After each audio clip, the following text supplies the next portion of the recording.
Гласот на Америка на македонски. Преку една деценија вашиот прозорец кон САД. А сега, директно од студиото во Вашингтон. Добро вечер. Го гледате Newsflash, ТВ журналот на Гласот на Америка на македонски. Со вас во наредните 8 минути ќе биде Ведран Андоновски. Без кауција во случајот против првиот човек на Меѓународниот монетарен фонд. Затегнати односи САД-Пакистан. Вашингтон објави нова кибернетска стратегија. За овие и другите наслови повеќе од вестите што следат. Њујоршки суд го одби барањето на директорот на Меѓународниот монетарен фонд и водечки социјалистички кандидат за нареден француски председател Доминик Строс-Кан да плати кауција и да се брани од слобода. Обвинителот тврдеше дека постои ризик Строс-Кан, кој е обвинет за сексуален напад на собарка во хотел во Манхетен, да побегне од САД. Неговите адвокати велат дека не е виновен. Фондот назначи вршител на должноста директор. Белата куќа соопшти дека нема да коментира на правно прашање, но дека е убедена дека фондот е способен да продолжи ефикасно да исполнува мисијата. Пакистанската армија вложи остар протест до НАТО поради прекршување на воздушниот простор. Според пакистанските власти, хеликоптер на НАТО ја минал границата со Авганистан и извел напад во кој биле повредени двајца пакистански војници. НАТО потврди дека 2 хеликоптера биле близу границата и врши истрага. Случајот најверојатно ќе ја зголеми напнатоста меѓу Исламабад и Вашингтон и покрај вчерашната посета на сенаторот Џон Кери на Пакистан, чија цел беше да ги подобри односите. Анонимен јужнокорејски представник тврди дека САД одлучиле да испратат представник во Северна Кореја на разговори за итното барање на комунистичкиот режим за помош во храна. Американскиот специјален представник за Северна Кореја Стивен Босфорд изјави дека одлуката на оваа тема ќе биде соопштена во Вашингтон во наредните неколку дена. САД заостануваат зад Кина, Индија, Бразил и други земји по вложување во инфраструктурата. Според најновиот извештај на Институтот за урбано земјиште, земјата тапка во место со децении, а само за поправка на постојните патишта, мостови и канали ќе бидат потребни $2 трилиони. Истовремено другите земји инвестираат во проекти за подобрување на сообраќајот, намалување на загадувањето и модернизација. Новата глобална кибернетска стратегија на САД има за цел да оствари отворен, безбеден и квалитетен интернет.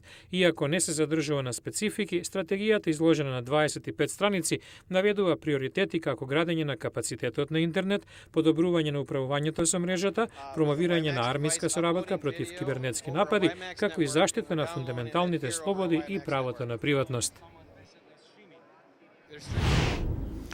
Не само што на нив светот останува, туку тие и ќе го движат напред. 1500 млади во Лос Анџелес ги вкрстија своите идеи и проекти на меѓународниот саем за инженерство и наука на Интел. 16-годишниот Ждан Суков демонстрира мало роботско возило адаптирано за борба против тероризмот. Вели, може да помогне на екипите кои лоцираат и демонтираат експлозивни направи. Може да појде под автомобил и да открие подметнат експлозив или мина. Ученици од 65 држави на саемот представија иновации во заштитата на животната средина, медицината, хемијата и други полиња.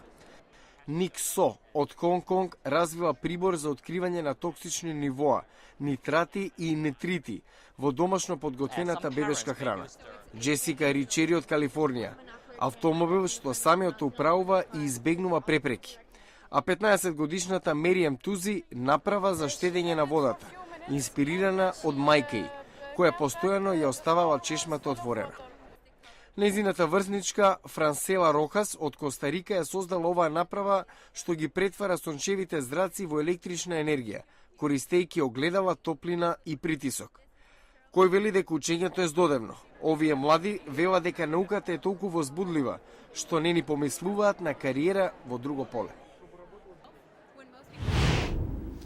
Две млади жени од различни делови на светот. Едната бегалка од Лаос, а другата американка со тешко детство.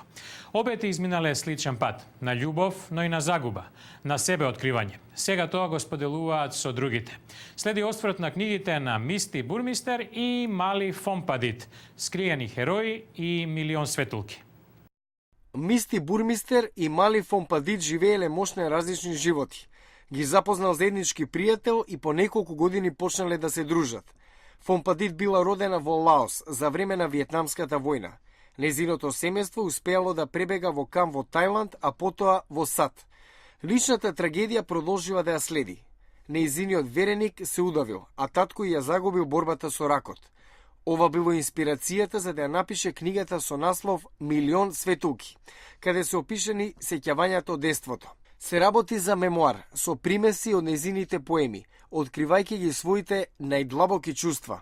And I realized that it was time to let them go. Сватив дека е време да се ослободам од нив. Се што собирав, мојата болка, страдот. Време беше да се ослободам од нив за повторно да имам чувство на слобода. Бурмистер израснала во лош дел на Колорадо, но избегала од средината полна со насилство и криминал, почнувајќи активно да се занимава со спорт. Потоа станала успешна авторка, а книгата «Скриени херои» и е трета по ред. И тоа е мемуар, но и повеќе од тоа.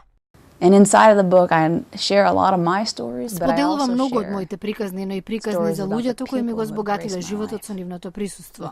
Не мора да бидат совршени, зашто се совршени такви какви што се.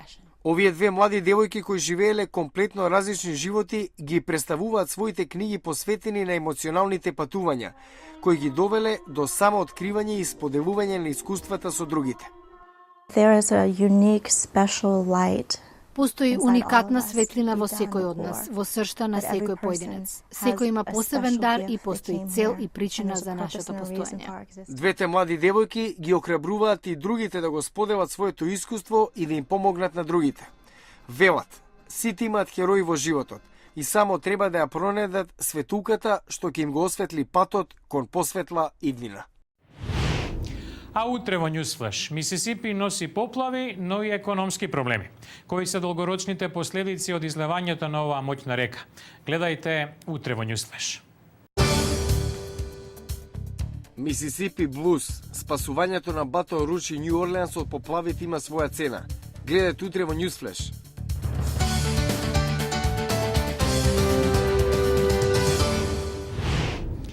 Ова беше Newsflash на гласот на Америка на македонски. Вечерва со вас беше Ведран Андоновски.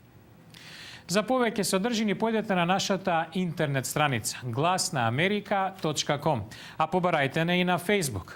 Пријатна вечер. Се гледаме утре.